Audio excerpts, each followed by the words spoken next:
Assalamualaikum warahmatullahi wabarakatuh. Di sini, jelaskan apa yang dimaksud dengan deadlock dan jelaskan 4 kondisi yang dapat digunakan untuk mencegah deadlock. Baiklah, ini merupakan soal dari UTS Sistem Operasi. Nah, sini saya akan menjawabnya. Nah, deadlock adalah suatu kondisi di mana dua proses atau lebih saling menunggu proses yang lain untuk melepaskan resource yang sedang dipakai. Karena beberapa proses itu saling menunggu, maka tidak terjadi kemajuan dalam kerja proses-proses tersebut. Nah, yang pertama dari 4 kondisi yang dapat digunakan juga deadlock ini, yang pertama itu deadlock prevention. Nah, di mana kondisi untuk mengatasi deadlock dengan cara meyakinkan bahwa paling sedikit satu dari kondisi deadlock tidak terjadi. Nah, yang pertama masuklah mutual exclusion, yaitu buat resource shareable, di mana non shareable yaitu mutek diperlukan CO printer, sedangkan shareable tidak perlu mutek dan shared peneliti file. Nah, hold and wait selanjutnya atau melepaskan resource pada saat request. Nah, yaitu pertama proses harus melepas resource yang dibawanya sebelum meminta resource lainnya.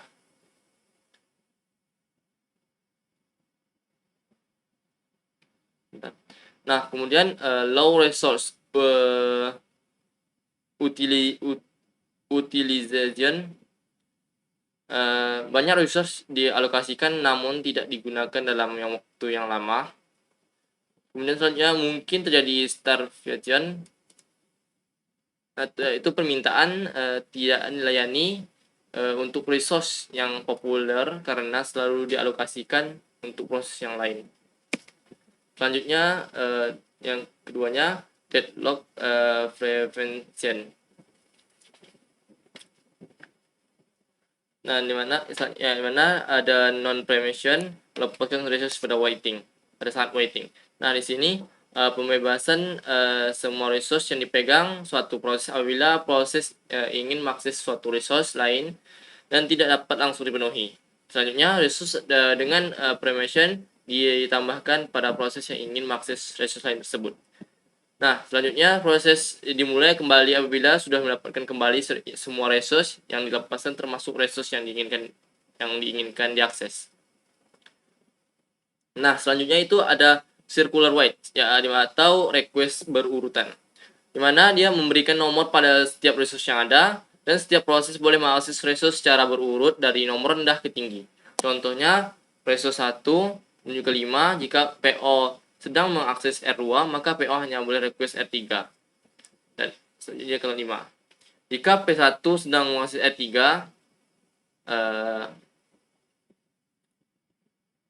sedangkan mengakses R3, maka P1-nya hanya boleh request R4 atau R5.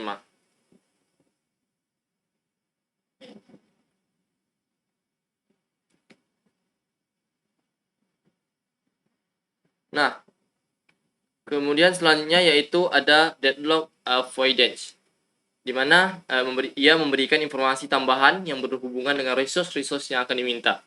Selanjutnya, ia meyakinkan bahwa tidak akan terjadi circular wait dan dia status resource informasinya ada 3. Yang pertama, resource yang tersedia, alokasi resource, kemudian maksimum resource yang dibutuhkan proses.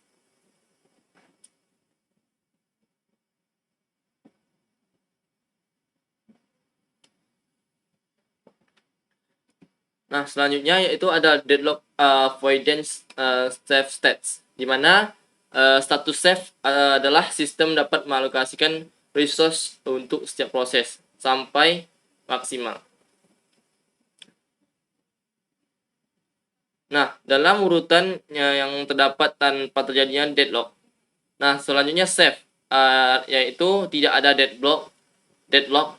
Kemudian unsafe adalah mungkin dan terjadi deadlock. Kemudian avoid meyakinkan bahwa sistem tidak pernah memasuki keadaan status unsafe.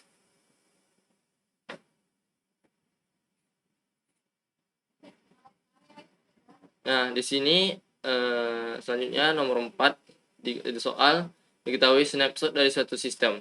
Di sini ada dari P0 sampai P4 dan di sini ada alokasi, max sama available. Nah, di sini ada jawaban jawablah pertanyaan berikut. Nah, ada soalnya di mana yang A, bagaimana isi matriks need, dan B, apakah sistem dalam state selamat, dan C, jika proses P1 meminta 0541, dapatkah permintaan dipenuhi segera? Nah, kita langsung saja mencarinya.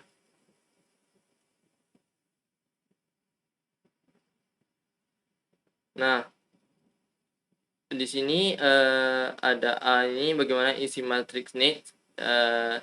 Ini ada soal yang tadi ini. Nah, matriks kebutuhan dihitung dengan mengurangi matriks alokasi dari matriks max. Jadi untuk mencari need ini kita melakukan proses yaitu dengan nilai max dikurangi allocation. Nah, untuk P0 ini max-nya itu 0021 dan alokasi 21 ini. Jadi kita kurangi, jadi dapatlah 000. Untuk setiap angkanya itu 1, dan jadi kita inisialnya A, B, C, D. Jadi P0 itu adalah 0, A-nya 0, B-nya 0, C-nya 0, D-nya 0. Jadi di sini kita akan menguranginya sehingga kita dapat ke P itu, yaitu 0,0750 dikurang 0050, yaitu kita dapat 0700.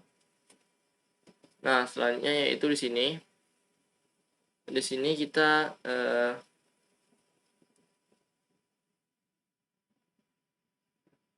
nah, di sini apakah state dalam selamat?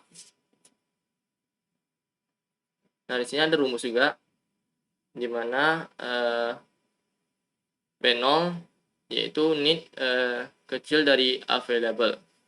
Jika dia kecil, maka kita akan membuat new available-nya di mana available tambah allocation. Nah, dan P0-nya itu dapat menghasilkan ini 1271 ini. Kemudian P1-nya need lebih kecil daripada available, di mana 0650 lebih kecil dari 1271, maka dapat diproses new available sama dengan available tambah allocation. Nah, kemudian ini 1271 ditambah 0100, dapatlah hasilnya ini 1371. Ini kita taruh di sini. Nah, selanjutnya P2. P2 ini 0020 lebih kecil daripada 1632, maka dapat diproses sehingga dapat 1371 ditambah 1632, maka dapat hasilnya 3003. Nah, ini. Kemudian P3 sama, dimana di sini kita dapat melihatnya 1002 lebih kecil daripada 1354, maka dapat proses, dimana 3003 ditambah 1354, maka dapat hasilnya 4357. Nah, P4 sama, dimana kita dapat melihatnya 070 lebih kecil daripada 050. Ini tidak dapat diproses karena apa? Karena ini need-nya lebih besar. Maka dibaca don't execute P4, go forward. Nah, kemudian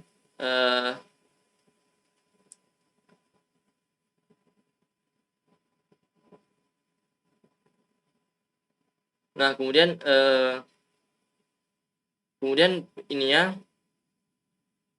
P0-nya selanjutnya, dimana kita dapat melihat di sini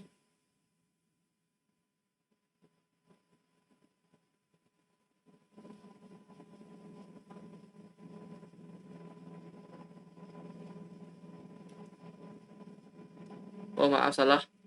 Di sini saya ada kesalahan. Di mana saya sini membuatnya di allocation ngambilnya. Seharusnya saya mengambil di sini 4357 di sini. Ternyata saya salah. Nah, di sini dapatlah diproses sebentar. Oke, di sini sudah saya perbaiki, di mana di sini P4-nya dapat diproses sehingga dapatlah 4357 ini ditambah dengan 5050 dapat hasilnya ini 4407. Nah, selanjutnya dia dalam kategori sistem keadaan state selamat, di mana urutan eksekusi prosesnya ini salah. Seharusnya belum saya ubah. Bentar. Nah, oke. Seharusnya nih. Nah, sistem keadaan state selamat memenuhi kriteria safety.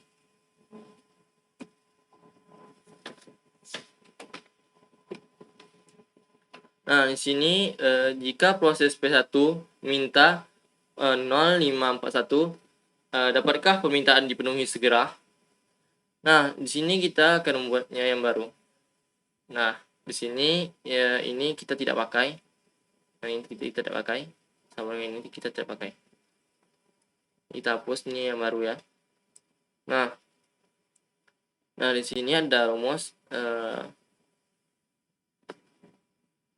request lebih kecil daripada nya, dan request lebih kecil daripada available. Dan nah di sini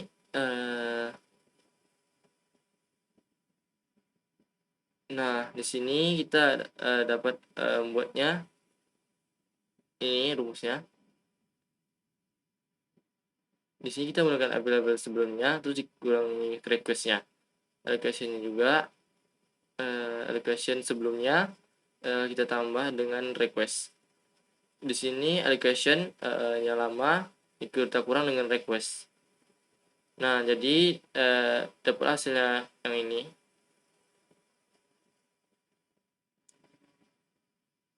Nah, dapatlah yang ini, dia available ini 12550 yang available yang lama tadi. Nah, dapatlah ini. Kita taruh di sini. Ini hasilnya.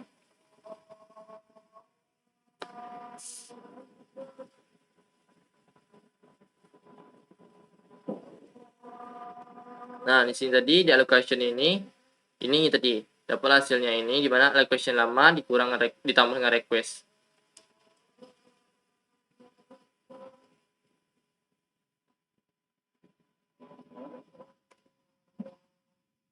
Oke.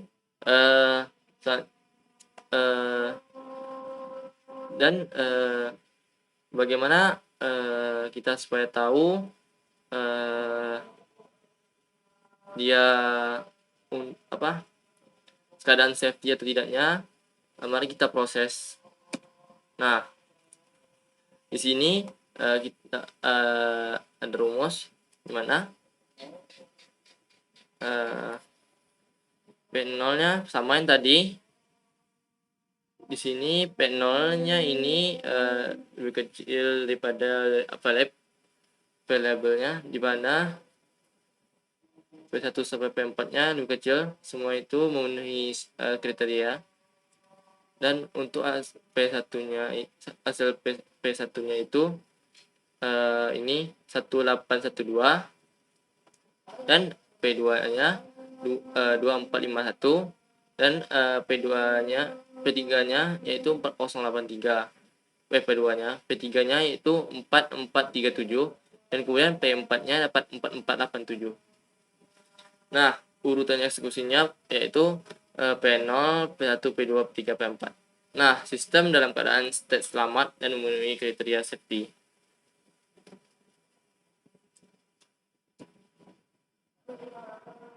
Nah, selanjutnya soalnya yang kelima, ada 4 buah proses yang datang berurutan. Hitunglah waiting time rata-rata dan turnaround time dari keempat proses tersebut dengan menggunakan algoritma SKF.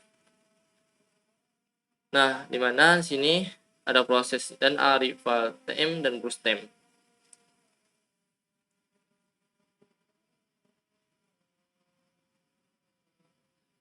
Nah, dapat kita lihat di sini P1-nya 0,0 dan Brustemnya yaitu 7. Dan kemudian saya cek langsung aja. Di sini prosesnya ada P1, P2, P3, P4 dan rival timnya ada 0,0, 2,0, 4,0, 5,0, sedangkan Brustemnya 7, 4, 1, 4. Dimana average waiting time rata-ratanya untuk keempat proses tersebut adalah sebesar kita dapatkan yaitu 0 tambah 6 tambah 3 tambah 7, terus kita bagikan ke 4, nah maka dapatlah hasilnya 4 ms. Nah, untuk turnaround time, nah rata-rata untuk keempat proses tersebut adalah sebesar, dapat hasilnya kita di sini 9, kita jumlahkan 9 tambah 1 tambah 0 tambah 2, kemudian dibagi 4, kemudian diproses dapat hasilnya 3 ms. Jadi sekian yang saya dapat jelaskan. Apabila ada